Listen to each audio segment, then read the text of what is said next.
Hello friends, welcome to AH times. Friends, ఈరోజు మీ అందరికీ ఈ వీడియోలో ఇప్పుడే వచ్చినటువంటి ఒక ఫ్లాష్ ఇన్ఫర్మేషన్ అప్డేట్ గురించి చెప్పడానికే ఈ యొక్క వీడియోని అయితే చేయడం అయితే జరుగుతుంది. సో ఆ ఫ్లాష్ ఇన్ఫర్మేషన్ అప్డేట్ ఏంటంటే మన యొక్క ఏపీ రాష్ట్ర వ్యాప్తంగా మనకు డ్వాక్రా మహిళలు సచివాలయాల్లోకి వెళ్ళి ఇవైతే డాక్యుమెంట్స్ అనేది సబ్మిట్ చేయాల్సి అయితే ఉంటుందండి. అయితే ఈ డాక్యుమెంట్స్ ఎందుకు సబ్మిట్ చేయాలి ఏంటనేది మీకు క్లారిటీగా ఎక్స్ప్లెయిన్ అయితే చేస్తాను. ఈ వీడియో నచ్చినట్లయితే లైక్ చేసుకొని ఛానల్ సబ్స్క్రైబ్ చేసుకుని వారు వెంటనే ఛానల్ కూడా సబ్స్క్రైబ్ చేసుకొని ఫాలో అవుతారండి. అయితే మన యొక్క ఏపీ రాష్ట్ర వ్యాప్తంగా మహిళలకు సంబంధించి ఏపీ ప్రభుత్వం ఇదైతే ఉచితంగా అయితే ఇవ్వబోతున్నారు.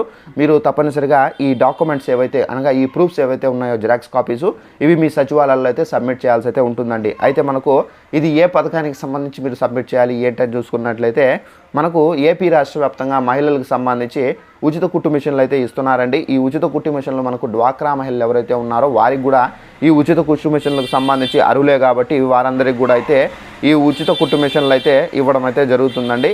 ఈ ఉచిత కుట్టు మిషన్ల ద్వారా ఏంటంటే మనకు ఇక్కడ చూసుకున్నట్లయితే ఎవరెవరు ఈ పథకానికి అర్హులని చూసుకున్నట్లయితే మహిళలు మాత్రమే ఈ పథకానికి అయితే అర్హులండి. పురుషులైతే ఈ పథకానికి అర్హులు కారు.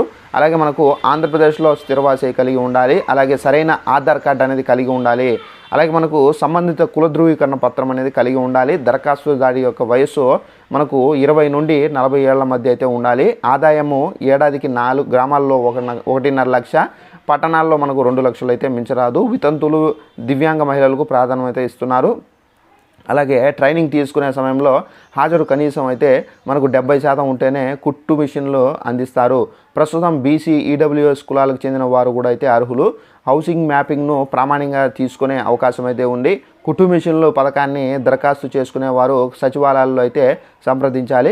మీరు ఏమేమి తీసుకొని వెళ్ళాలంటే ఫస్ట్ ఆఫ్ ఆల్ మీ యొక్క ఆధార్ కార్డు అనేది జిరాక్స్ కాపీ ఉండాలి. అలాగే ఆదాయ ధృవీకరణ పత్రము అనగా ఇన్కమ్ సర్టిఫికేటు, ఇది కూడా మీరు జిరాక్స్ కాపీ అనేది ఉండాలి. అలాగే కుల ధృవీకరణ పత్రం అంటే క్యాస్ట్ సర్టిఫికేట్ అనేది మీకు జిరాక్స్ అనేది ఉండాలి. అలాగే రేషన్ కార్డు, మొబైల్ నెంబర్ అనేది కంపల్సరీగా అయితే ఉండాలి. అలాగే పాస్పోర్ట్ సైజ్ ఫోటో అనేది ఉండాలి. దరఖాస్తు ఫామ్ అనేది అంటే వాళ్ళే ఇస్తారు, మీకు లోపల సచివాలయ అధికారులు ఇస్తారు దరఖాస్తు ఫామ్. అది మీరు తీసుకొని సబ్మిట్ చేసి మొత్తం పిన్ స్టాంపుల్ చేసేసి మీరు సబ్మిట్ చేయవచ్చండి. ఇది ఎవరెవరికి ఇస్తారంటే బీసీ, కాపు, ఈబీసీ, బ్రాహ్మణ, క్షత్రియ, కమ్మ, రెడ్డి, వైశ్యవులు రుణాలు ఇచ్చేందుకు కూడా ఏపీ ప్రభుత్వం అయితే ముందుకైతే వచ్చింది. తెల్ల రేషన్ కార్డు ఇవన్నీ మీరు తప్పనిసరిగా అయితే కలిగి ఉండి ఇవైతే సబ్మిట్ చేసేస్తే కనుక మీకు ఏంటంటే ఈ కుట్టు మిషన్లు అయితే ఇస్తారు. ఈ కుట్టు మిషన్లు ఇచ్చి మీకు 90 రోజులు ట్రైనింగ్ ఇస్తారండి. ఈ 90 రోజుల్లో మీకు ఏంటంటే గవర్నమెంట్ ఏమంటున్నారంటే ఈ 90 రోజుల్లో కూడా మీకు ట్రైనింగ్ ఇచ్చినటువంటి ఏదైతే శాలరీ ఉందో ఆ శాలరీ కూడా మీ యొక్క అకౌంట్లో వేస్తారు. 90 రోజుల తర్వాత మీకు అయితే ఫ్రీగా అయితే మిషన్ అయితే ఇవ్వడం అయితే జరుగుతుందండి. ఇదండి మనకున్నటువంటి ఇన్ఫర్మేషన్. ఈ వీడియో నచ్చినట్లయితే లైక్ చేసుకొని ఛానల్ సబ్స్క్రైబ్ చేసుకొని ఫాలో అవుతారండి. Thanks for watching this video. All the best.